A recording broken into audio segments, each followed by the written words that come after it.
যুক্তরাজ্যের প্রবাসী বাংলাদেশিদের 18 ডিসেম্বরের মধ্যে পোস্টাল ভোট রেজিস্ট্রেশন করতে আহ্বান জানিয়েছে বিলেতের বাংলা মিডিয়ার শীর্ষ সংগঠন লন্ডন বাংলা প্রেস ক্লাব।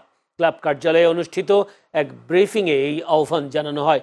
যুক্তরাজ্য থেকে আমাদের প্রতিনিধি এহসানুল ইসলাম চৌধুরী শামীম জানান, প্রেস ক্লাবের সভাপতি মোহাম্মদ জুবায়েরের সভাপতিত্বে এবং জেনারেল সেক্রেটারি তাইসির মাহমুদের পরিচালনায় অতিথি হিসেবে বক্তব্য রাখেন বাংলাদেশ হাই কমিশনের ফার্স্ট সেক্রেটারি ওয়ারিসুল ইসলাম। তিনি পোস্টাল ভোট রেজিস্ট্রেশনের ধাপগুলো বিস্তারিতভাবে তুলে ধরেন। বাংলাদেশ নির্বাচন কমিশনের নির্দেশনা অনুযায়ী 27 নভেম্বর থেকে 18 ডিসেম্বর পর্যন্ত চলবে রেজিস্ট্রেশন। যুক্তরাজ্য বসবাসরত বাংলাদেশিদের পোস্টাল ভোট রেজিস্ট্রেশনে উৎসাহিত করতে এই আয়োজন করা হয়েছে।